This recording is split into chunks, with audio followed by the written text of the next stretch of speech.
આજે આપણે એક સત્ય ઘટના કહીએ કે શું ખરેખર ભૂત પ્રેત હોય ખરા?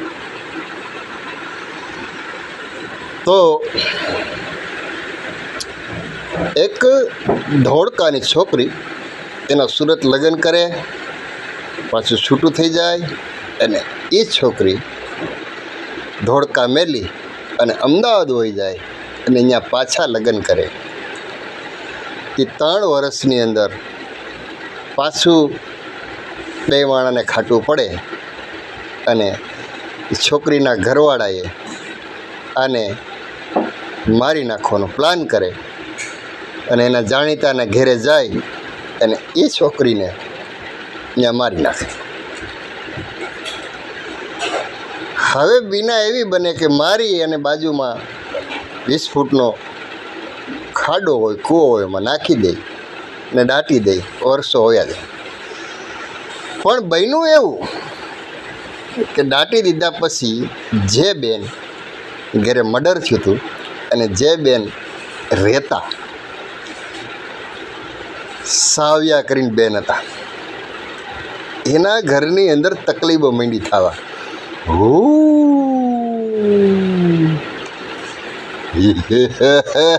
એવો અવાજો માંડ્યા આવવા, ભયંકર ભયંકર સપના માંડ્યા આવવા, ભયંકર ભયંકર નુકસાન સામે પડ દેખાવા માંડ્યું. આવા ચિત્ર માંડ્યા સર્જાવા. એટલે એને એમ થયું કે આપણે મકાન વેચી દઈએ તો છુટકારો થઈ જાય. એને તો ખબર જ હતી. એટલે મકાન વેચીને હોયા ગયા. પણ છતાંય જે જગ્યાએ રહેવા બીજે ગયા તો એનો આ જે આત્મા હતી એનો પીછો ન છોડ્યો. હવે ધીરે ધીરે પછી તો 1 વર્ષ, 2 વર્ષ, 3 વર્ષ, 4 વર્ષ, 5 વર્ષ, 7 વર્ષ, ધીરે ધીરે માણસોને તકલીફો વધતી જાય ને આવું નવું થયા કરે. ભયંકર અવાજો મંડ્યા આવવા. રાત ના થાય તો પછી ફાટે ને.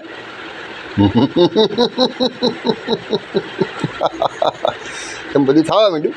ચિત્ર મીડા દેખાવા. પછી ભૂત ભવામાં પીડ્યા. કોઈ ભુવા પાસે, કોઈ ફકીરો પાસે બેંડા જોવરાવતા ભુવાએ કીધું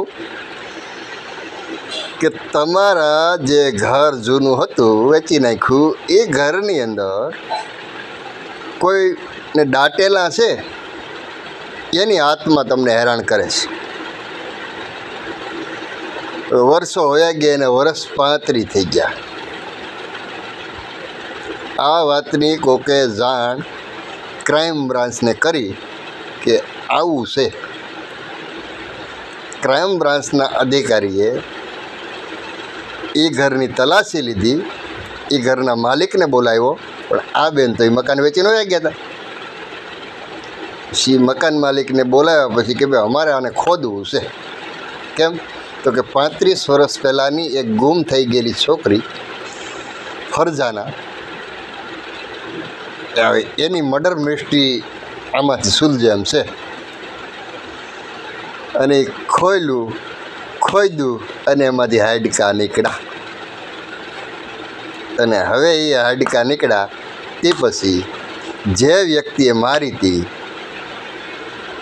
એને પકડ્યો. પહેલાં તો જેનું મકાન હતું એ બેનને પકડ્યા, તો એ બેન તો ઓફ થઈ ગયા હતા. પછી પાછો વિચાર કર્યો કે આને હવે શું કરશું.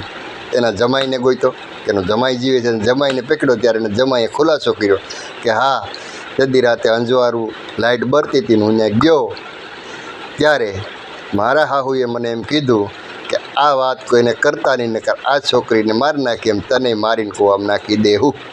એટલે હું શોક થઈ ગયો. અને પછી જે છોકરો હતો શમસુદ્દીન, એને પકડ્યો અને એને પકડ્યો. એટલે એને કીધું કે હા ભાઈ, આ 35 વર્ષ પહેલાંની વાત છે, આ બીના સાચી છે. આ જે શમસુદ્દીન 61 વર્ષના છે.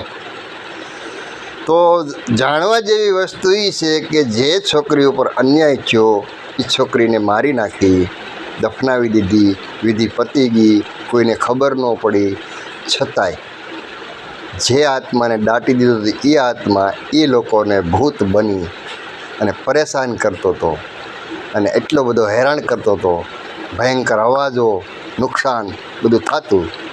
એને હિસાબે આ ક્રાઇમ બ્રાન્ચને ખબર પડી અને આ મિસ્ટ્રી સુલઝાણી.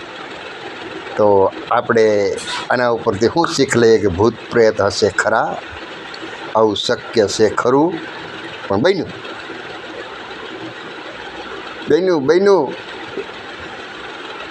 હા, અમદાવાદની અંદર આ કૂવાની અંદરથી હાડકાં નીકળ્યા અને આ આખી મર્ડર મિસ્ટ્રી સુલઝાઈ ગઈ.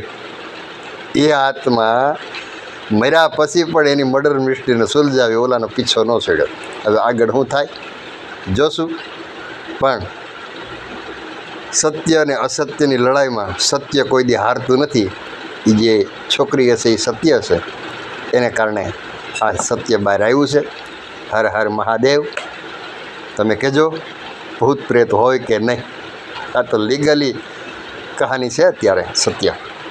હર હર મહાદેવ. જય અલેખ ગણાય.